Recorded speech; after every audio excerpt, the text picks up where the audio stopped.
네, 귀한 찬양으로 하나님께 영광 돌려주신 우리 찬양대 여러분에게 진심으로 감사를 드립니다. 예, 요즘 많이 염려가 되시죠? 세상 살아가는 게. 그죠? 예. 하나님이 아주 절묘한 것 같아요.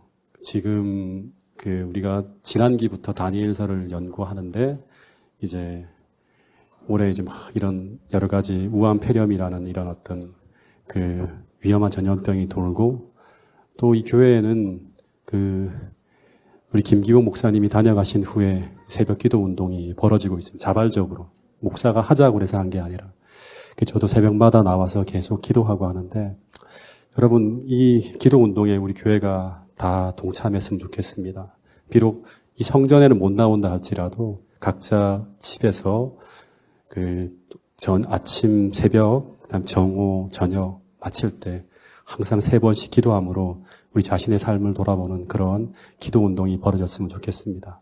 개인적으로 기도할 때 얼마나 많은 은혜를 경험하는지 모릅니다. 그리고 내가 무엇이 잘못됐는지 계속 살피게 되고 더 회개하게 되고 하면서 더 용기 있게 이 마지막 시대 재림교인으로 설 수 있는 그러한 많은 능력들을 기도를 통해서 얻게 되는 것을 경험합니다.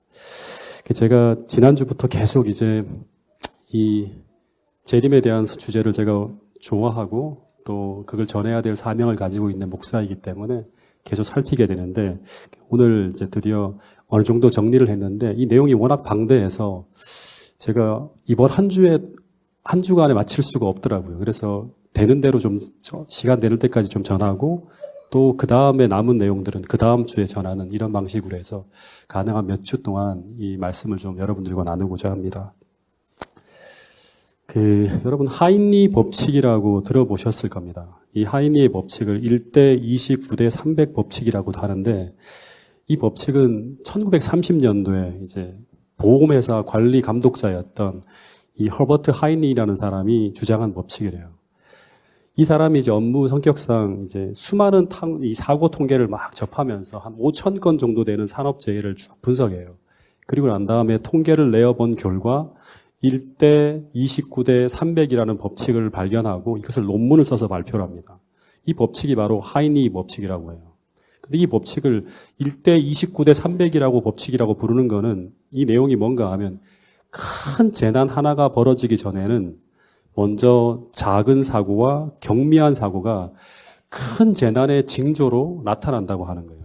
그래서 이 발생하는 비율을 살펴봤더니 1대 29대 300이라고 하는 거예요. 그래서 어떤 큰 사고는 어느 순간 갑작스럽게 발생하는 것이 아니라 반드시 경미한 사고들이 적어도 300회 정도.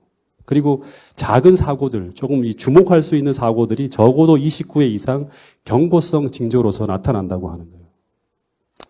이걸 적용할 수 있는 우리나라의 큰 사고 중에 하나가 이제 삼풍백화점 사고죠. 그죠? 1995년도에 이 삼풍백화점 붕괴 사고 때 이 건물이 붕괴되기 며칠 전에요. 천정에 금이 가고 옥상 바닥에 손삭이 가는 등 숱한 경미한 사고들이 붕괴의 징조로 적어도 300회 이상 쭉 벌어지는 것을 볼 수 있었어요. 예. 그리고 붕괴 사고가 발생하기 바로 직전에 큰 에어컨이 갑자기 큰 진동을 일으키며 멈추는 사고가 벌어졌고 그리고 벽에 생긴 이 균열이 워낙에 커지면서 붕괴 위험이 있다는 전문가들의 진단이 나왔어요. 그래서 영업을 멈춰야 된다고 하는 이게 이제 29회 징조죠. 반드시 멈춰야 됩니다. 이대로 진행하면 이 건물을 점검하지 않으면 어떻게 된다? 붕괴된다고 하는 결정적인 징조들이 나온 거예요. 근데 이 회사 측이 너무너무 영업이 잘 되니까 이 사건들을 붕괴의 징조로 받아들이지 않고 어떻게 하는가 하면 그냥 지나쳐요. 설마 이 건물이 무너지려고 하면서. 그리고 계속 영업을 강행합니다. 그러다가 상상할 수 없는 대형 사고가 터지게 됐는데 그게 삼풍백화점의 붕괴로 그 안에 있던 수많은 사람들이 미리 대피하지 못하고 다 죽습니다. 그래서 이 사망자가 우리나라 역대 가장 많은 사망자가 났죠. 사고를 치고는.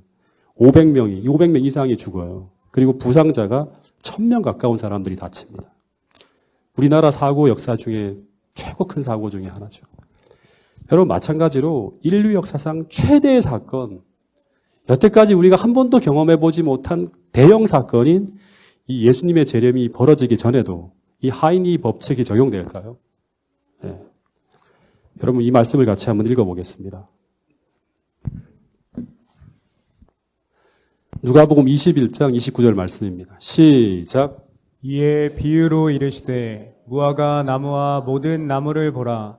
싹이 나면 너희가 보고 여름이 가까운 줄을 자연히 아나니 이와 같이 너희가 이런 일이 나는 것을 보거든 하나님 나라가 가까운 줄을 알라. 여러분 성경은 이렇게 말하면 제 말이 지나치다고도 말할 수 있는 사람들이 있을 텐데요. 여러분 제가 이 시간 정말 정직하게 여러분들에게 말하면 성경은 주님이 다시 오신다는 그 약속을 기다리는 자들을 위해 존재하는 책이에요. 네, 주님이 다시 온다고 하는 이 사실을 믿고 기다리는 자들을 위한 책이라고 하는 거예요. 특별히 신약 성경 이후에, 그러니까 신약 이후에 예수님이 오시고 난 이후에 모든 성경의 초점은 주님이 이 땅에 다시 오신다는 이 약속의 포커스가 맞춰져 있어요. 다시 말하면 신약 성경은 그분이 왜 다시 와야 하는지를 설명하고 있고, 그리고 그분이 어떻게 이 땅에 오시는지, 그리고 그분이 이 땅에 오시기 전에는 그분을 기다리며 살아가는 사람들은 어떻게 그분을 기다리며 살아가야 하는지, 여기에 모든 성경이 초점을 맞추고 이야기하고 있는 책이 바로 뭔가 하면 성경책이에요.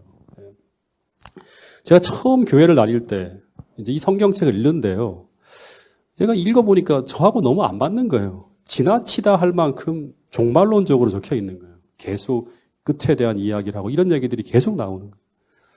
솔직히 저의 삶과는 너무나 간격이 컸어요. 이게 잘 의미 있게 안 와닿는 거예요. 그러나 여러분 자주 이야기하지만 당시 예수님의 제자들은 이 성경책을 쓴 사람들이 누구죠? 예수님의 제자들이잖아요. 이 제자들은 전부 당시에 자신들이 죽기 전에 2000년 후에 예수님이 올 거라고 생각하지 않고 자신들이 죽기 전에 예수님이 올 것이라는 믿음을 가지고 살았다고 하는 사실이에요.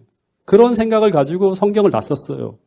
그런 믿음을 가지고 바울의 편지서가 돌고 있고 주님이 오시기 전에 너희들 이렇게 살아야 한다고 하는 거예요. 요한계시록이 돌고 있었어요. 그 당시. 그리고 마지막 고백이 뭐예요? 요한의 마지막 고백이 아멘 주 예수의 오시옵소서 하는 거잖아요. 네, 빨리 와달라고 하는 거예요. 여러분 이 고린도전서 10장 11절에 보면 그들에게 일어난 이런 일은 본보기가 되고 또한 말세를 만난 우리라고 하는 이 우리가 누구예요? 여러분과 제가 아니에요. 사도 바울의 편지를 받고 있는 고린도 교인들이에요. 당시 고린도 교인들에게 말세를 만난 우리를 깨우기 위해서 이 성경에 기록되어졌다고 하는 그런 이야기를 하고 있는 거예요. 여러분 예수님 당시부터 지금 이 순간까지 모든 신실한 그리스도인들의 최고의 소망이자 최대의 소망은 그분이 다시 오시는 것이고, 그리고 이것을 소망하며 이 사건을 포커스로 맞추고 살아가는 사람들에게 성경은 의미 있는 이야기예요. 왜냐 그러면 재림 준비를 위해 쓰여진 책이 바로 이 성경이기 때문이에요. 그래서 오늘 우리가 예수님의 재림에 대한 관심이 없다면 솔직히 말하면 이 성경책의 이야기는 우리의 현실과 안 맞을 수 있어요. 그러나 우리의 소망이 예수님의 재림이고 거기에 우리의 모든 인생을 걸고 살아가는 당시 초대교회 성도들과 같은 믿음이 오늘 우리에게 있다면 이 성경 이야기는 진정 의미 있는 책으로 우리에게 다가올 것입니다. 여러분 사도행전적 교회를 우리가 꿈꾸고 있다고 하는데 사도행전적 교회는 예수님의 재림을 목적으로 살아가는 사람들이 모여있는 그런 교회예요. 그래서 그들이 그토록 열심히 땅끝까지 복음을 전파하는 목적도 뭔가 하면 교회 성장이 아니에요. 그렇게 해야지만 그들이 그토록 사랑하는 주님께서 이 땅에 다시 오시기 때문에 그 목적을 가지고 온 세상을 향해 복음을 전하는 거예요. 여러분 우리의 진정한 소망은 우리가 정말 사랑하는 그 예수님께서 이 땅에 다시 오시는 것, 그것이 여러분들과 저의 소망이 아닙니까? 다시 묻겠습니다. 여러분 이 교회 이름이 뭐예요? 제7일 안식일 예수 재림교회잖아요. 여러분 이 제7일 안식일 예수 재림교회는 뭔가 하면 우리의 진정한 소망이 우리가 정말 사랑하는 예수님께서 우리와 영원히 살기 위해서 다시 이 땅에 오시는 것, 그것을 소망으로 품고 살아가는 사람들이 모여있는 곳이 바로 우리 교회예요. 여러분 이 사실을 여러분들 믿고 있지 않습니까? 네. 여러분 이 교회가 그것을 위해서 그 목적을 위해 세워져 있는 거예요. 그것을 위해서 우리가 땅끝까지 새천사의 기별을 전하는 것이고, 다시 말해서 그분이 이 땅에 오시는 그 길을 예비하기 위해서 이 땅에 존재하는 교회가 바로 뭔가 하면 우리 교회예요. 이 본질적 사명과 목적을 우리가 잃어버리게 되면 이 교회는 분명히 표류하게 됩니다. 그리고 이 소망에서 멀어지면 우리는 반드시 땅을 바라보게 돼요. 그러면 교회는 반드시 부패하게 됩니다. 그러면 오늘 우리의 생각을 가득 채우고 우리를 고민하게 만들고 우리로 염려하게 하는 수많은 것들이 전부 다 뭐가 되는가 하면 땅의 것이 되는 거예요.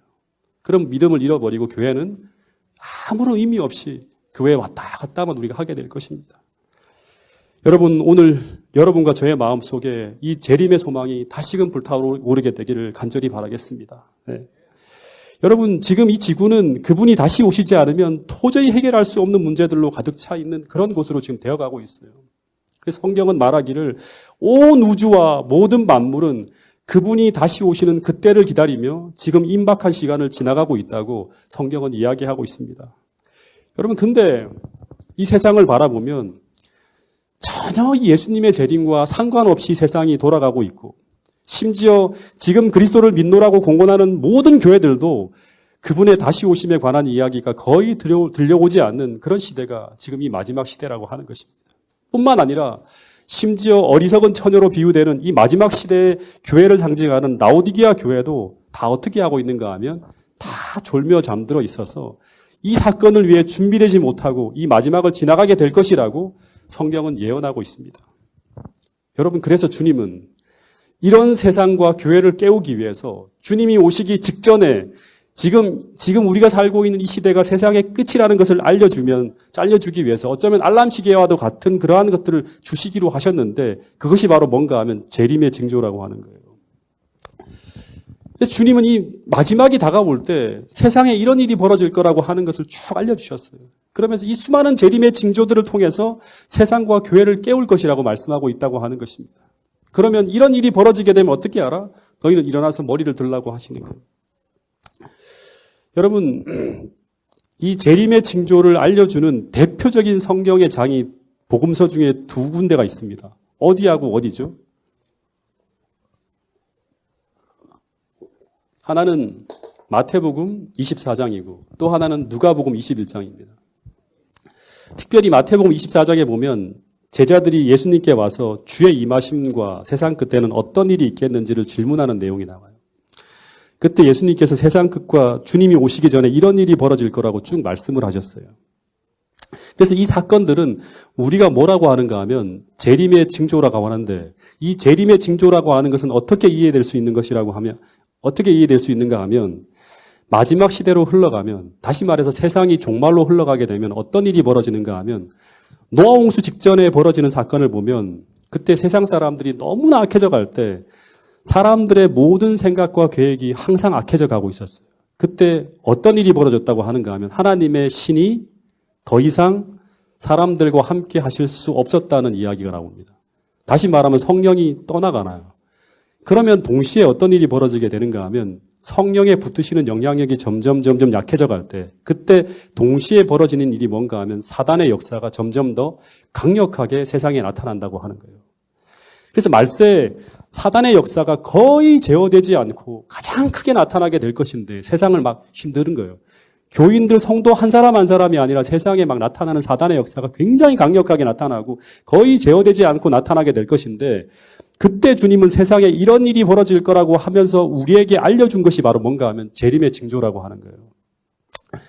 근데 이 재림의 징조로서 말씀하시는 이야기에 이제 쭉 이야기를 들어보면 첫 번째 주제가 뭔가 하면 주님이 오시기 전에 사단은 거짓 그리스도와 거짓 선지자들을 총동원하여서 참과 거짓이 거의 구분이 안 되는 그런 미혹으로 세상 사람들의 마음을 이렇게 혼동하게 만들 것이라고 하는 게 첫 번째 재림의 징조예요. 이 사단의 역사를 통해서. 그래서 예수님이 이런 말씀을 하셨습니다. 너희는 미혹을 받지 않도록 주의하라고 하면서 그때 수많은 사람들이 다 자신이 예수님의 이름으로 왔다고 하면서 나는 그리스도라 하고 또 어떤 사람은 나는 선지자라고 하면서 이 거짓 그리스도와 거짓 선지자들이 판을 치는 그런 시대가 올 것이라고 마태복음 24장에 또 누가복음 21장에 쭉 기록되어 있는 걸 볼 수 있습니다. 여기 보면 이제 이 사람이 최우평이라고 하는 사람인데요. 최우평.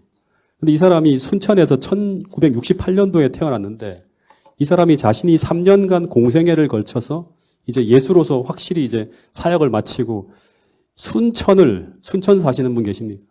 순천을 성지화시키러 왔다고 합니다. 그래서 예수 재림 예수 맞이를 위한 추진위원회가 세워지고 그게 교회예요.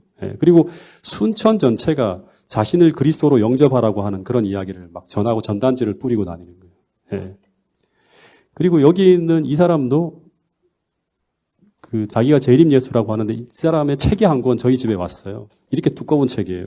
근데 이 사람은 천국이 가까이 왔다고 하며 전하다가 1970년대 이미 죽은 사람이에요. 근데 자기가 재림 예수라고 하는 거예요. 그리고 이 죽은 사람을 믿는 사람들이 다시 이 사람이 살아올 것이라는 것을 믿고 기다리는 사람들이 책을 가지고 전 우리나라의 모든 교회, 재림교회, 우리나라의 모든 교회 뭐 수만 권을 뿌렸겠죠. 예, 뿌리면서 이 사람이 다시금 돌아와서 이 세상을 구원할 거라고 하는 것을 믿고 있는 사람들이 막 같이 움직이는 거예요. 그리고 이 신문을 보면 지금 국내 좀 이제 큰 규모로 이제 그 재림 예수라고 스스로 주장하는 사람들이 34명인가요? 37명이네요. 37명이나 있다고 합니다. 그 중에서 가장 큰 집단이 한국에서만 해요. 가장 큰 집단이 안상홍 증인회 같은 교회죠. 그죠? 그래서 이런 거짓 그리스도와 거짓 선지자가 팔을 치는 이 마지막 최후의 미혹의 시대를 지나가는 오늘 우리들이 어떻게 미혹되지 않고 바른 길을 걸어갈 수 있는가? 이 사람들이 모여 있는 게 뭔가 하면 아무런 의미 없이 거짓을 믿는 게 아니고 멍청해서 믿는 게 아니에요. 이 사람들이 모여서. 안상홍 증인의 교리 같은 경우 굉장히 견고합니다. 한두 가지를 빼고는 공격해낼 수가 없어요. 이렇게 말로서는. 여러분, 이 마지막 때 우리가 이 미혹의 시대를 지나가는 사람들이 미혹되지 않고 바른 길을 걸어가면서 정로가 무엇인지를 세상에 알려주는 것. 이것이 바로 뭔가 하면 여자의 남은 자손으로서 주의 재림을 열어가고 준비하는 첫 번째 과업이라고 하는 거예요. 여러분 성경에서는 이 죄악과 거짓을 뭐라고 하는가 하면 어둠이라고 해요. 어둠. 그래서 이 어둠을 물리치기 위해서는 우리에게 뭐가 있어야 되는가 하면 빛이 있어야 돼요. 빛이요. 이게 어둠이거든요. 성경에 보면 우리가 이것을 소유할 때 빛을 발산하는 등을 소유하게 될 것이라고 표현하는 두 가지의 어떤 그런 성경의 의미 있는 표현들이 있는데 그 중에 하나가 뭔가 하면 시편 119편 105절에 보면 하나님의 말씀은 내가 걸어가는 내 앞에 등과 같이 우리를 비추는 것이고 또 내가 걸어가는 그 길을 쭉 이렇게 어떻게 가야 될지를 비추는 빛이 될 것이라고 하는 거 이야기가 하나 있어요. 첫 번째 하나님 말씀이 뭔가 하면 빛이에요. 또 하나는 성소에 보면 성소를 비추는 등대가 있죠. 등대, 그죠? 이게 성소의 어둠을 쫙 비추는데 이것을 계시록에서는 성령이라고 표현하고 있습니다. 이 성령은 뭔가 하면 이 세상의 빛을 비추는 이 빛이에요. 그래서 이 마지막 시대, 이 어둠으로 가득 찬 이 시대에 우리가 미혹되지 않고 살아가기 위해서 우리에게는 두 가지가 필요해요. 다시 말해서 우리가 재림을 바르게 준비하기 위해서 꼭 우리에게 필요한 두 가지가 있는데 그 첫 번째는 하나님 말씀이 있어야 돼요. 다시 말해서 남은 무리는 반드시 진리로 무장되어 있어야 한다고 하는 것이 성경에서 우리에게 들려주는 아주 중요한 기별 중에 하나라고 하는 거예요. 특별히 이 마지막 시대를 위해 주신 특별한 하나님의 말씀을 우리가 이해하고 깨달아야 되고 삶으로 받아들이는 일이 있어야 된다고 하는 거예요. 그리고 우리가 알고 있는 모든 사람들에게, 자녀들에게, 가족들에게 부지런히 이 진리를 가르쳐야 한다고 하는 거예요. 여러분, 특별히 이 마지막 시대를 위해 주신 예언의 신의 말씀인 선지자의 기별을 우리가 연구해야 됩니다. 그렇지 않으면 이 미혹의 흔들림 속에서 우리가 견디지 못할 것이라고 성경은 계속 이야기하고 있고 또 이 마지막 시대의 선지자인 엘렌 화이트의 글 가운데 그런 기록이 등장하고 있습니다. 이런 글이 있습니다. 큰 기만이 미구에 우리 앞에 공개될 것이다. 거짓 그리스도는 우리의 눈앞에서 놀라운 이적을 행할 것이다. 그냥 말로만 하는 게 아니라 이적들이 이제 펼쳐질 거예요. 저런 사람들이 이제 하는 어떤 그런 미혹의 가운데. 거짓이 참것과 너무도 유사할 것이므로 성경으로 밖에는 그것들을 분간할 수가 없을 것이다. 성경의 증언에 의하여 모든 말과 모든 이적이 시험을 받아야 할 것이다. 그들은 그들 앞에 있는 시련을 견디기 위하여 하나님의 말씀에 계시된 하나님의 뜻을 이해해야 한다. 오직 그들이 하나님의 성품과 통치와 목적을 올바르게 이해하고 성경을 읽을 때마다 하나님의 성품과 하나님의 통치하시는 방법과 하나님의 목적을 올바르게 이해하지만 우리가 미혹되지 않을 수 있다고 하는 거예요. 그리고 거기에 일치되도록 행동할 때에만 하나님께 영광을 돌릴 수 있다. 그 다음 말씀 같이 한번 읽어보겠습니다. 성경의 진리로 시작. 성경의 진리로 마음을 견고히 방어한 자들 외에는 아무도 최후의 대쟁투를 견디지 못할 것이다. 예, 이 마지막 시대에 하나님의 말씀으로 성경의 진리로 특별히 이 마지막 시대에 우리에게 주어진 이 진리의 말씀으로 견고하게 우리의 마음을 방어한 자들 외에는 아무도 최후의 대쟁투를 견디지 못할 것이라고 성경은 이야기하고 있습니다. 여러분, 어느 때보다도 지금 이 아직도 평안이 지속되고 있는 이때 성경을 연구하고 그 말씀 속에 살아감으로 그 진리로 우리의 가정과 우리의 마음을 방패로 삼아 살아갈 수 있는 그런 여러분과 저가 될 수 있기를 간절히 바라겠습니다. 또 하나 이 미혹의 시대에 우리가 반드시 지녀야 될 방패가 뭔가 하면 이 성령의 분별력으로 참과 거짓을 분별하는 거예요. 성령의 분별력으로. 근데 그러지 못하면 이제 어떤 일이 벌어지는가 하면 이제 우리가 정말 견디기 힘들게 만드는 게 바로 뭔가 하면 이 강신술로 인한 기적과 이적이 쏟아지는 가운데 벌어지는 어마어마한 미혹이에요. 예. 사람들은 대부분 이 기적과 이 이적을 쫓아가게 돼 있다 그래요. 사람들의 마음이 약하기 때문에. 기적이 펼쳐지고 막 이상한 일들이 벌어지면 교회 안에서도 마찬가지예요. 그런 일이 벌어지면 성경을 가르치는 사람보다 그 이적이 나타나는 사람을 따라가게 돼 있어요. 왜냐 그러면 우리가 마음이 약하기 때문에 그래요. 어저께 이제 이 성주 엄마가 유튜브로 뭘 보는 걸 잠깐 봤어요. 이게 뭔가 여러분도 보신 분들이 계실지 모르겠어요. 이 MBC에서 휴먼 다큐라고 해서 이제 하는 프로그램을 진행하는데 거기에 보면 이제 VR이라고 하는 거 들어보셨죠? VR. 버추얼 리얼리티에서 가상현실이에요. 이 VR을 통해서 3년 전에 죽은 아이와 이 아이 엄마가 가상현실 속에 서로 만나는 거예요. 그리고 그리움을 푸는 내용을 담은 그러한 이야기가 이제 보이는데 뭔가 막 묘한 느낌이 막 오는 거예요. 그걸 보는데.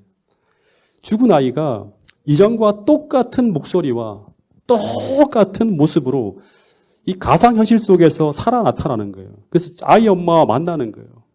그러니까 이 엄마가 막 그 아이를 막 더듬으면서 막 울고 막 감정을 풀고 하는 거예요. 여러분, 근데 사단은 이 가상현실이 아니라 진짜 현실 속에서 그 죽은 아이와 죽은 엄마와 죽은 아버지를 똑같은 모습과 똑같은 목소리와 심지어 정서까지 똑같은 사람으로 이 VR보다 훨씬 더 높은 지능과 뛰어난 능력을 가지고 있는 사람이 존재가 바로 사단이잖아요. 그죠? 강신술을 통해서 불러내게 된다고 하는 거예요. 여러분, 그래서 계시록 3장에 보면 마지막 이 미혹의 시대를 지나가는 라오디기아 교회 신자들에게 꼭 필요한 것 중에 하나가 무엇인가 하면 성령을 통한 영적 분별력을 너희들이 소유해야 된다고 하는 거예요. 근데 주님은 불행하게도 이 라오디게아 교회 모든 성도들이 어떤 상태인가 하면 눈이 멀었다고 하는 거예요. 너희가 눈먼 것을 너희가 알지 못한다고. 다시 말해서 이 말은 영적 분별력을 잃어버렸다고 하는 거예요. 그 시대의 모든 교인들이. 근데 이 영적 분별력을 우리가 어떻게 얻을 수 있는가? 답은 하나예요. 성령과 동행할 때 우리에게 주어지는 거예요. 주님은 오늘 우리에게 우리가 육신에 이끌려 살아가는 것이 아니라 날마다 성령과 친밀히 동행하는 가운데, 친밀하게 동행하는 가운데 늘 우리의 눈이 병들지 않도록 날마다 성령의 안약을 사서 우리의 눈에 바르라고 하는 거예요. 사서 바르라고 하는 거예요. 예. 다시 말하면 주님 앞에 나가서 그것을 얻어서 우리가 교만을 내어놓고 우리가 전적으로 하나님 앞에 굴복하는 이것을 드림으로 말미암아 성령의 안약을 발라서 우리의 현실을 제대로 볼 수 있는 영적 분별력을 소유하라고 하는 거예요. 성령의 치유의 경험을 하라고 하는 거예요. 늘 성령의 호소에 귀를 기울이고 우리의 마음의 창을 성령께 들여서 늘 맑고 깨끗한 심령을 가지고 이 시대를 분별하고 성과 악을 분별할 수 있어야 한다고 하는 거예요. 그것이 마지막 시대 모든 교인들이 소유해야 될 재림 준비를 위해 반드시 소유해야 될 것 중에 하나라고 하는 거예요. 여러분, 이 마지막 시대 재림의 징조는 첫 번째는 뭔가 하면 우리는 미혹의 시대를 지나갈 것이라고 하는 거고, 그리고 우리는 이 미혹에 맞서서 첫 번째 말씀의 빛을 소유해야 돼. 이 마지막 시대의 진리를 우리가 분명히 깨달아야 되는 거예요. 두 번째는 성령의 분별력을 지내라 하는 거예요. 그래서 이설과 기적과 미혹으로 우리를 흔들 때 우리는 진리와 성령으로 방패를 삼아 맞서야 한다고 하는 것이 성경이 오늘 우리에게 들려주는 재림 준비를 위한 첫 번째 기별이라고 하는 사실을 우리 모두가 꼭 깨달을 수 있게 되기를 간절히 바라겠습니다.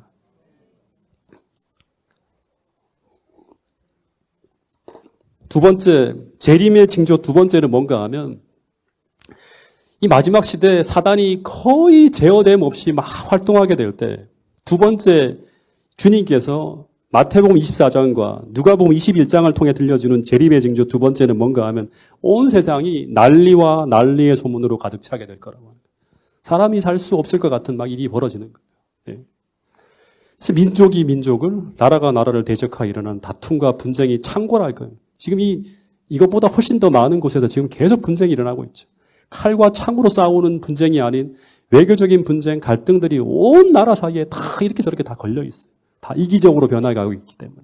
자국의 이익을 위해서 약소국을 다 이렇게 강제하고 하면서 막 분쟁이 벌어지는 거죠. 그리고 더하여서 이 난리와 난리의 소문 중에 하나가 뭔가 하면 처처에 기상이변과 기근과 지진과 전염병과 같은 재난이 창궐하게 될 것이라고 하는 거예요. 그리고 또 하나, 이제 노아홍수와 소돔과 고모라처럼 이 마지막 때 벌어질 또 하나는, 이제 이걸 나중에 좀 제가 주제로 해서 또 여러분들에게 좀 말씀을 드릴 텐데, 온 세상에 불법이 성행함으로 사랑이 식어지는 가운데서 범죄와 죄악이 난무하는 사회 상황을 우리가 경험하게 될 것이라고 합니다. 그러니까 세상에 헤아릴 수 없는 흉악한 범죄들이 다 벌어지는 거예요. 그럼 네 번째, 그럼에도 불구하고 어떤 일이 벌어진다? 또 하나의 재림징조 네 번째가 뭔가 하면, 그럼에도 불구하고 이상하게 천국 복음이 온 세상에 계속 전개될 것이라고 하는 거예요. 이게 마지막 시대에 벌어지게 되는 상황이라고 합니다. 근데 이런 이야기가 모두 지금 우리가 살아가고 있는 이 세상에 단 하나도 틀림이 없이 딱 들어맞는 세상이 지금 우리가 살고 있는 세상이라고 하는 거예요. 여러분 그렇지 않습니까? 네. 이 마지막 날 사건들에 나오는 말씀인데요. 한번 같이 읽어보겠습니다. 마지막 날 사건은 27페이지에 나오는 말씀이에요. 시작. 전염병으로 수천 명의 사람들이 생명을 잃을 것이다. 외부의 세력들과 자꾸 이거 바뀌나요? 왔다 갔다 하죠. 외부의 세력들과 내부에서의 사단의 활동으로 위험이 우리 주변에 편만하다. 그러나 하나님의 제어하시는 힘이 아직은 역사하고 있다. 예, 전염병으로 수천 명의 사람들이 이 마지막 날 사건들이 생명을 잃을 것이다. 외부의 세력들과 내부에서의 사단의 활동으로 위험이 우리 주변에 편만하다. 그러니까 사단이 제어됨 없이 막 활동하는 가운데 이런 일이 벌어진다고 하는 거예요. 그런데 하나님의 제어하시는 힘이 아직은 역사하고 있어서 이만큼 세상이 이렇게 흘러가는 거예요. 예. 여러분 지금 우리 모든 사람들의 어떤 그런 두려움에 떨게 만드는 게 뭔가 하면 지금 중국 우한에서 시작된 이 신종 코로나 바이러스로 인해서 전 세계가 지금 공포에 떨고 있죠. 그래서 이 세계보건기구에서 국제적 공중보건 비상상태를 선포했어요. 이게 지금 그 역사상 6번째라고 합니다. 예. 그리고 제가 오늘 아침까지 실시간 상황판에 올라온 문자를 보니까 사망이 어제보다 81명이 더 죽어서 지금 통계로 나온 거예요. 719명이 지금 죽었고요. 그리고 확진자는 34,000명을 넘어선다고 합니다. 근데 제가 볼 때 이 우한 폐렴으로 인해서 예언의 신의 말씀처럼 수천 명의 사람들이 죽어가 나간다고 하는 이 이야기들이 다 이제 어떻게 보면 뭐 이거보다 훨씬 더 많은 사람들이 생명을 잃을 수 있는 상황들이 도래하겠죠. 그죠? 제가 살펴보니까 그 중국에서는 지금 설상가상으로 이 신종 코로나뿐 아니라 조류 독감이 돌기 시작했고요. 그리고 또 하나 이런 전염병에 대한 기사를 살펴보니까 미국에서는 그 올해만 작년 같은 경우는 2019년에 보면 역사상 최악의 독감으로 8만 명이 죽었대요. 작년에는. 근데 올해도 지금까지 4개월 동안 1만 명이 넘는 사망자가 지금 나고 있다는 거예요. 그러니까 지금 막 계속 전염병이 도는 거예요. 독감, 그다음에 뭐 이런 여러 가지 것들이. 근데 지금 뭐 조류독감으로 시작해서 사스, 신종플루, 에볼라 바이러스, 메르스에 이어서 신종 코로나 바이러스까지 계속 변종의 이 변이를 거듭하면서 이 바이러스들이 어떻게 본다 그러면 인류의 생존을 위협하면서 계속 세상에 번져나가고 있는 거예요. 제가 지난번 에스더서를 강의할 때 여러분들에게 설교할 때 이런 말을 했죠. 국제보건기구에서 인류의 생존을 위협하는 3가지 중에 한 가지가 바로 뭔가 하면 전염병이 전 세계로 확산되는 거라고. 이거를 막을 수 없게 될 때 인류의 생존 자체가 위험해진다고 하는 거죠. 그런 일들이 지금 계속 벌어지고 있는 것이라고 하는 거예요. 근데 이것이 무엇을 의미하고 있는가 하면 선지자는 말하기를 이런 말을 했어요. 나는 하나님의 영이 지구로부터 거두어지고 있는 것을 보았다. 하나님의 계명을 계속하여 무시하는 모든 사람들에게 하나님의 보호하시는 힘이 미국에 거두어질 것이다. 그래서 나타나고 있는 현상 중에 하나가 뭔가 하면 이런 일들이 벌어지고 있는 거예요. 하나님의 보호하심과 돌보심이 떠나가는 게 바로 뭔가 하면 저주예요. 하나님이 안 보호하시면 세상은 어떻게 되는가 하면 사단에 의해서 세상이 완전히 살 수 없는 그런 환경으로 변해가는 거예요. 여러분 그래서 지금 우리가 아직까지도 평안하게 살아가고 있는 이유 중에 하나가 뭔가 하면 하나님의 은혜가 우리에게 미치고 있기 때문이라고 하는 사실을 절대로 잊어서는 안 된다고 하는 사실입니다. 여러분 또 하나 제가 보게 되는 게 뭔가 하면 이 기상이변으로 인해서 지구 환경이 점점 더 인간이 살 수 없는 환경으로 변해가고 있다는 사실을 여러분 기억해야 돼요. 그러니까 재림이 주님께서 오셔야지만 할 수밖에 없는 상황이 계속 만들어지고 있다고 하는 거예요. 최근 우리나라에는 겨울이 사라지고 있어요. 겨울에 이상한 여름 날씨를 경험하고 있다고 하는 거예요. 지난 1월에 경주에서는 역대 최고 강수량으로 71mm의 비가 내렸다고 하는 거예요. 이건 여름에만 내릴 법한 그런 비가 장대비가 쏟아진 거예요. 그리고 여수와 제주도에서는 1월 중에 역대 최고 기온인 25도를 육박하는 초여름 날씨가 이어지면서 사람들을 불안하게 만드는 거예요. 기상학자들이 학자들로 하여금 불안하게 만드는 거예요. 왜 이런 일이 벌어질까? 근데 이것은 이 지구가 너무나 빠르게 더워지면서 이 지구 환경이 파괴되어져 가고 있는 현상이라고 하는 거예요. 여러분, 이 지구 온난화로 인해서 정말 심각한 게 뭔가 하면 학자들은 이 그린란드의 빙하가 사라지는 거예요. 이 그린란드의 빙하가 사라지는 속도가 굉장히 급속도로 빨라지고 있다고 합니다. 예. 이 빙하가 1990년대에 비해서 7배나 빨라지면서 사라지고 있대요. 굉장히 빠른 속도로 사라지고 있다고 하는 거예요. 이 1990년대 이 그린란드 빙하의 감소량이 연간 30억 톤이었는데 2010년도에 딱 올라가서는 2,380억 톤으로 7배나 늘었다고 하는 거예요. 그러니까 연간 330억 톤 정도의 빙하가 사라졌는데 2010년도에 올라와서는 2,380억 톤으로 7배나 늘어진 속도로 이렇게 막 빙하가 사라지는 거예요.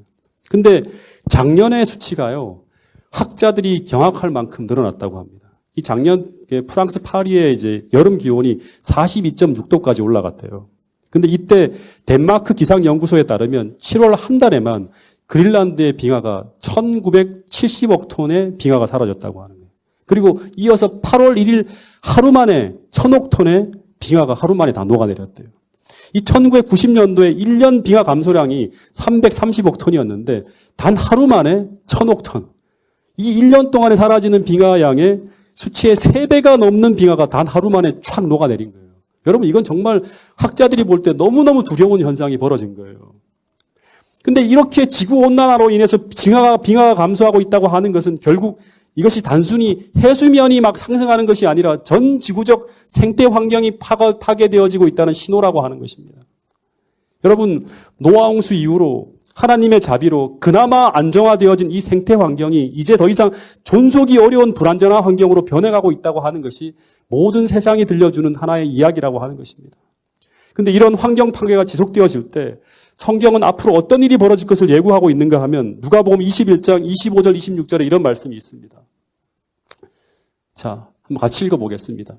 시작. 이럴 성시대는 징조가 있겠고 땅에서는 민족들이 바다와 파도의 성난 소리로 인하여 혼란한 중에 공고하리라. 사람들이 세상에 임할 일을 생각하고 무서워함으로 기절하리니 그때 사람들이 인자가 구름을 타고 능력과 큰 영광으로 오는 것을 보리라. 네, 마지막 때 주님이 오시기 직전에 벌어질 하나의 현상 중에 하나가 뭔가 하면 사람들이 세상에 임할 일을 생각하고 무서워함으로 기절할 정도로 두려운 일들이 벌어진다고 하는 거예요. 여러분, 지구 환경 파괴로 인해서 우리나라 이 호주라는 동네가 계속 고온 건조한 날씨가 쭉 지속되면서 어떤 일이 벌어졌는가 하면 작년 10월부터 시작해서 호주 산불이 4개월째 꺼지지 않고 지금까지도 잡히지 않고 호주 전역을 불태우고 있다고 하는 거예요. 역사상 이런 산불이 없었다고 할 정도로 큰 산불이 났다고 하는 거예요. 근데 예언의 신에 보니까 이런 말씀이 있더라고요. 뜻하지 않은 화재가 발생할 것이며 어떠한 인간의 노력으로도 이 불을 끄지 못할 것이다. 마지막이 이르렀고 은혜의 기간은 끝나려 하고 있고 있다. 우리는 찾을 만한 때 하나님을 찾고 가까이 계실 때 그분께 부르짖자. 청년에게 보내는 기별에 나오는 말씀이에요.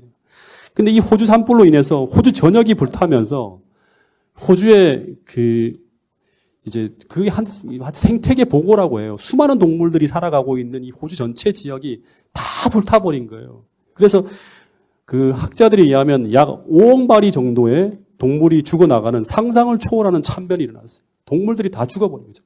숲이 다 사라지고 난다. 여러분, 뿐만 아니라 올해 제가 본 거거든요. 사하라 사막에는 37년 만에 처음으로 눈이 내려 덮여서 눈 덮인 사막이라는 진풍경이 펼쳐지고 있다고 합니다.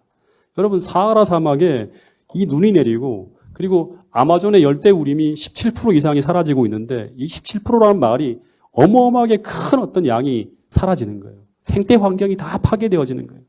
그래서 이런 환경들을 전체적으로 분석해서 이 네이처지에 실린 하나의 글인데요.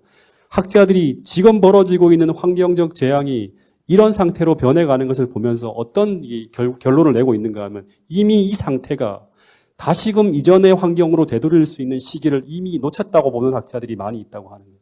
이거를 전문 용어로 뭐라고 하는가 하면 티핑 포인트가 지나갔다고 하는 거예요. 티핑 포인트. 다시 말해서 이전으로 되돌릴 수 있는 지점이 티핑 포인트라고 하는데 이 티핑 포인트가 넘어가게 되면 어떤 일이 벌어지는가 하면 급격하게 반대로 기울어져 버리게 되는데 이 배로 기울어지는 지점이 일정 부분을 지나가게 되면 급속도로 넘어가는 것처럼 그렇게 변해가는 거예요. 그 증거가 바로 뭔가 하면 빙하가 사라지는 속도가 빨라도 너무나 빠르다고 하는 거예요.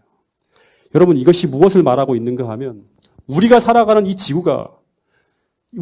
있는 이 지구가 예수 그리스도의 재림을 통해서 새롭게 재창조되지 않으면 더 이상 사람이 살 수 없는 곳으로 급속하게 달려가고 있다고 하는 하나의 신호라고 하는 거예요.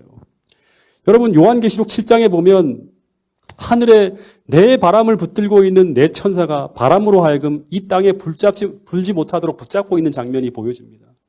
근데 그 천사들이 그 바람을 놓으면 어떤 일이 벌어지는가 하면 그 바람으로 인해서 이 땅의 나무나 바다나 모든 생명체들이 다 해함을 입게 된다고 하는 거예요.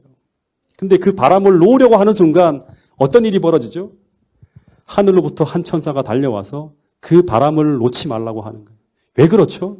왜냐하면 아직까지 하나님의 종들의 이마에 이미 아직 쳐지지 않았기 때문에 바람을 불지 못하게 하고 있다고 하는 거예요. 그래서 우리에게 아직까지 이런 평화가 지속되고 있는 이유는 바로 뭔가 하면 하나님의 천사들이 온 세상을 돌면서 하나님의 백성이 누구인지를 찾고 있고 그 종들에게 다 어떻게 한다? 하나님의 소유라고 하는 인을 치려고 하는 그 시기가 바로 우리가 살아가고 있는 이 중요한 이 재림 직전의 시기라고 하는 거예요. 여러분 그래서 우리에게 아직도 끝이 오지 않고 아직도 이 정도의 평안함이 존재하는 이유는 우리가 하나님의 인을 막기 위함이고 그리고 또 하나가 뭔가 하면 아직도 우리가 구원해야 할 우리가 찾아야 할 하나님 백성들이 이 땅에 존재하기 때문에 아직까지도 평안이 지속되고 있다고 하는 것입니다. 그러면 중요한 거 하나. 하나님의 인이 무엇인가 하는 거예요. 여러분 모두가 하나님의 인을 받아야 되잖아요. 하나님의 인이 무엇인가 하는 거예요. 그리고 하나님께서 무엇을 통해 우리에게 인을 치시는가 하는 거예요. 시간이 되었기 때문에 요 한 가지만 말씀드리고 오늘 좀 정리를 하도록 하겠습니다. 여러분 인이 뭐죠? 하나님은 어떻게 우리에게 인을 치시죠? 안식일이 인인가요? 네. 마지막 때는 짐승의 표와 안식일이 결정되어질 때는 분명히 안식일을 지키는 사람들이 하나님의 인을 받은 사람들로 결정되어지는 거예요. 그것은 하나의 결과이고요. 오늘 우리가 소유해야 될 하나님의 인이 뭘까요? 이 말씀을 마음에 새기고 돌아갈 수 있었으면 좋겠습니다. 고린도후서 1장 22절 말씀을 같이 한번 읽어보겠습니다. 시작. 그가 또한 우리에게 인치시고 보증으로 우리 마음에 성령을 주셨느니라. 예, 그가 또한 우리에게 뭐 하시고 인을 탁 치시고 인을 받았다는 보증으로 무엇을 주셨다? 성령을 우리에게 주셨다고 하는 거예요. 하나님께서 우리에게 인을 치실 때 무엇으로 인을 치시는가 하면 성령으로 인을 치시는 거예요. 이 사람이 하나님 당신의 백성이라고 딱 확증이 되어지면 무엇을 주시는가 하면 성령을 주신다고 하는 거예요. 그래서 여러분 이 마지막 시대에 평안이 깨어지고 기절할 일이 벌어진다 할지라도 하나님의 백성을 어떻게 하나님은 지키신다? 눈동자같이 지키시고 성령의 생명싸개로 보호하신다고 하는 이런 우리에게 글이 있습니다. 여러분 그것을 소유해야 되지만 우리가 마지막 때 평안하게 살 수 있는 거예요. 그래서 이 마지막 시대를 살아가는 우리가 정말 기억해야 될 말씀이 뭔가 하면 에베소 4장 30절 말씀이에요. 이 말씀도 같이 한번 읽어보겠습니다.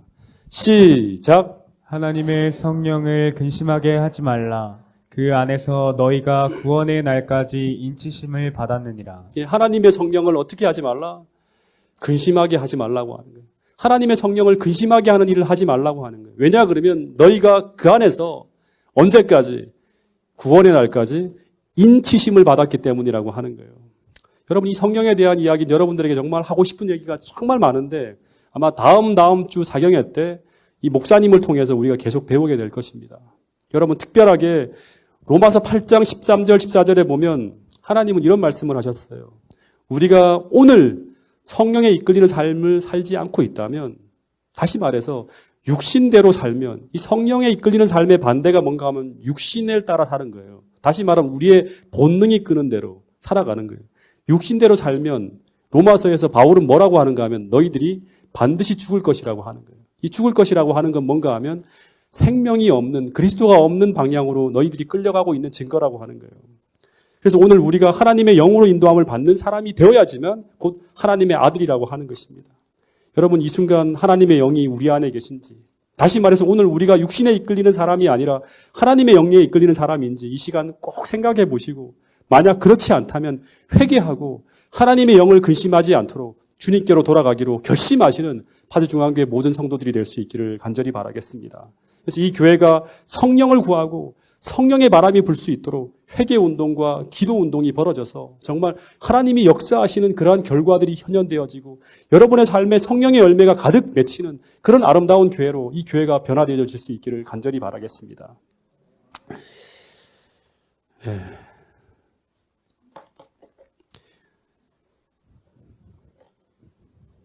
조금 더 할까요? 이대로 마칠까요? 준비해온 이야기는 더 있는데 조금 더 할까요? 그러면 조금만 더 하고 제가 마칠게요. 준비해온 양이 워낙 많은데 이게 제가 다음 주까지 하긴 할 텐데 언제 마쳐야 될까 생각을 하면서 기도하고 있는 중인데 한 가지만 좀 더 할게요. 이 재림 직전에 벌어질 재림의 징조 가운데 우리가 또 하나 주목해야 될 말씀이 누가복음 21장 26절부터 28절의 말씀이에요. 자, 이 말씀을 같이 한번 읽어보겠습니다. 시작. 노아의 때에 된 것과 같이 인자의 때에도 그러하리라. 노아가 방주에 들어가고 들어가던 날까지 사람들이 먹고 마시고 장가들고 시집가더니 홍수가 나서 그들을 다 멸망시켰으며 또 롯의 때와 같으리니 사람들이 먹고 마시고 사고 팔고 심고 집을 짓더니. 여기 예수님께서 종말의 때가 궁금하다면 종말에 벌어질 사건 중에 두 가지 사건을 주목하라고 합니다. 앞에서는 천정계적 징조로 쭉 설명했죠. 그러니까 이거는 어떻게 본다 그러면 329일 하이니 법칙에 하면 이제 29의 법칙에 의하는 거예요. 전반적인 천정계의 징조나 이런 것들이 어떻게 보면 300의 징조라 그러면 이거는 어떻게 보면 29의 징조 중에 하나예요. 주님은 이 노아의 때와 롯의 때의 상황이 주님이 오실 때와 비슷할 것이라고 하는 거예요. 우리가 창세기를 공부하면서 이미 디테일하게 다 공부했던 부분인데요. 창세기 19장을 보면 롯이 살아가는 당시 소돔과 고모라 성의 멸망 직전의 모습을 잠시 보여주는 이야기가 나옵니다. 근데 그 이야기는 뭔가 하면 소돔 성의 거민들이 당시 나그네의 모습으로 소돔 성에 들어간 천사들을 상대로 뭘 하고 있죠? 동성연애를 하려는 장면이 보여집니다. 근데 이때 이런 사건이 일어나려고 할 때 그때 그 성에서 어떤 일이 벌어지는가 하면 사람들이 그것을 구경하려고 그 도시의 남녀들이 물온대소하고 큰 사람 뭐 작은 사람 모든 사람들이 다 몰려 들어와서 막 웃으면서 몰려와서 이 롯의 집으로 다 몰려들었다고 하는 거예요. 이것은 당시 이런 동성연애가 그 도시에서 평범한 일상처럼 벌어지고 있고 그리고 이런 더럽고 추하고 악한 일이 일상처럼 벌어지는 곳이 어떤 곳이다? 멸망되어져야 될 소돔성이라고 하는 거예요. 하나님께서 창조하신 모든 것들을 다 기능을 다 바꿔버린 거예요. 전부 다 병들어 버린 거예요. 하나님이 주시는 기쁨과 쾌락을 다 잃어버리고 오직 악마적인 어떤 행동을 하면서 쾌락과 기쁨을 찾고 있는 사람들이 바로 뭔가 하면 하나님을 반대하는 반역의 도시 소돔과 고모라 성이었다고 하는 거예요.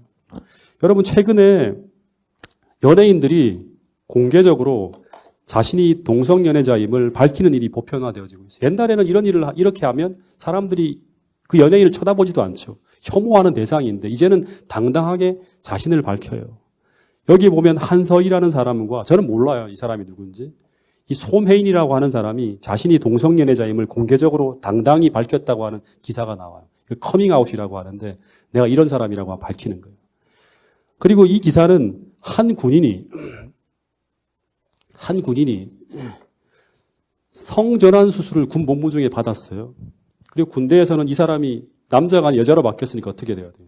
이 트랜스젠더라고 하는데 강제로 전역을 시켜버렸어요. 근데 이 사람이 자신이 이걸 이렇게 하는 행동은 성소수자를 차별하는 것이라고 하면서 군 인권위원회 제소에서 자신이 여군으로 근무할 수 있도록 해달라고 청원을 했다고 해서 이게 이슈가 되어서 이제 막 기사화되고 있어요. 네.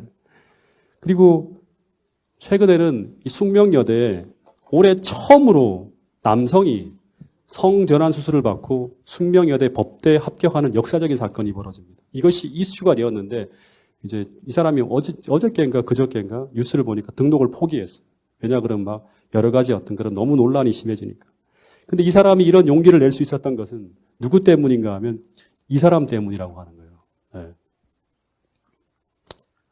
이 사람이 한서희라고 하는 사람, 박한이라고 하는 변호사인데 이 사람이 어떤 사람인가 하면 포항공대에서 기계공학과를 이제 졸업하고요. 로봇을 공부한 아주 똑똑한 사람이에요. 그 사람들이 볼 때 진짜 괜찮은 사람으로 보이는 사람이었어요. 근데 이 사람이 돌연 이 포항공대에서 공부하고 직장 생활을 졸업하고 난 다음에 직장을 다니다가 그걸 포기하고 서울대 법학대학원에 다시금 입학을 합니다. 그래서 이 사람이 변호사가 돼요. 근데 이 사람이 누구인가 하면 국내 최초로 트랜스젠더 변호사가 돼요. 남자인데 여자로 이제 성전환 수술을 받은 사람이에요. 그리고 이 사람은 앞으로 자기의 꿈이 뭔가 하면 참 훌륭하고 의로운 일을 하고 싶은데 그게 바로 뭔가 하면 이런 동성연애자들이라든가 트랜스젠더의 인권을 위해서 일하는 사람으로 살겠다고 해요. 네. 이 사람을 보고 숙명여대 법대에 진학한 사람이 바로 트랜스젠더예요. 여러분 이것이 무엇을 말하고 있습니까? 여러분 정말 잘 봐야 돼요. 여러분 이런 것들을 아무 느낌 없이 바라보면서 세상이 이렇게 변해가는구나 이렇게 생각해서는 안 돼요. 각성을 하고 성령의 안약을 발라서 시대를 분별해야 된다고 하는 거예요. 이게 뭘 말하는가 하면 세상이 바뀌어가고 있다고 하는 거예요. 기후도 바뀌어가고 있고 생태 환경도 바뀌어가고 있고 사회도 모든 것이 다 하나님을 떠나가고 있다고 하는 증거예요. 사단이 장악하고 있는 거예요. 사단의 영향력이 막 행사되어질 때, 종말에 벌어질 때 그때 세상에서는 환경이 이렇게 바뀔 것이고 사회 상황이 이렇게 바뀔 것이라고 하는데 그 상황이 지금 도래하고 있는 거예요. 여러분 최근에 동성연애자가 급격하게 늘어나고 있는데 여러분 이것을 아무 의식 없이 봐서는 안 된다고 하는 거예요. 여러분 최근 요즘에 읽어보면 기사를 보고 그 사설을 읽어보면 매스컴에서는 동성연애자의 문제를 인권 문제하고 같이 취급합니다. 그래서 동성연애는 성적 취향의 문제이기 때문에 차별을 받아서는 안 된다고 하면서 동성연애자를 마치 황인종, 백인종, 흑인종 하는 식으로 우리와 좀 다르게 살아가는 사람으로 인정하는 것이 대세예요. 예. 세상이 바뀌었죠. 옛날에는 죄라고 하는 걸 죄라고 부르지 못하게 하는 거예요. 예. 그리고 그들을 우리 사회의 한 구성원으로 인정하는 것이 고치게 만드는 게 아니라 한 구성원으로 그렇게 살 수 있도록 인정하는 것이 사회적 소수자를 인정하고 보호하는 인권이 신장된 선진국으로 가는 것처럼 세상의 분위기가 변해가고 있어요. 기독교의 가치관이 완전 다 사라지는 거예요. 세상을 창조한 하나님을 완전히 부정하는 거예요. 여러분 이것이 마치 사회가 한 단계 성숙해가는 과정이고 대부분 이렇게 여기고 그렇게 생각하는 거예요. 정치인이고 사회에 좀 진보적인 모든 사람들이 그렇게 이야기하고 말하는 시대가 오늘 우리가 살아가고 있는 시대라고 하는 거예요. 여러분 그러나 성경에서는 이것을 절대 인정할 수 없는 이런 현상이 나타나면 그것은 바로 무엇이다? 종말적인 죄가 종말적인 세상이 도래하는 것이라고 하는 것입니다. 여러분 그래서 수면 아래로만 존재하던 수많은 사람들이 수치스러워서 얼굴도 못 내밀던 그런 사람들이 당당하게 세상 밖에 나와서 자신을 알리는 축제가 이 서울시청 한가운데서 벌어지고 있는 거예요. 그게 바로 뭔가 하면 퀴어 문화 축제라고 하는 거예요. 예. 여러분 이 퀴어 문화 축제거든요. 그리고 제가 최근에 본 하나의 어떤 그런 데이터를 보니까 동성애 성향에 관한 고민을 해본 결과 이제 그런 것들을 고민해본 청소년이 한 11%나 돼요, 지금. 청소년들 중에 한 10명 중에 1명 정도가 자기가 동성애에 대한 것들을 한번 해볼까, 이렇게 말까, 나 동성애자가 될까, 되는가, 안 되는가, 이렇게 고민할 정도로 세상이 변해가고 있다고 하는 거예요. 그리고 동성애 성향이 있는 청소년들을 실제 접한 중고등학교 교사 비율이 43.6%, 거의 50% 가까운 선생님들이 그런 아이들과 상담을 했다고 하는 거예요. 여러분, 2015년도부터 이 서울광장에서 계속 이 퀴어 문화 축제가 열리는데 작년에 얼마나 몰렸는가 하면 7만 명 정도의 사람들이 몰렸다고 합니다. 그런 사람들이 다 자기가 동성애자라고 하는 걸 드러내놓고 사람들에게 밝히고 거리를 행진하는 거예요.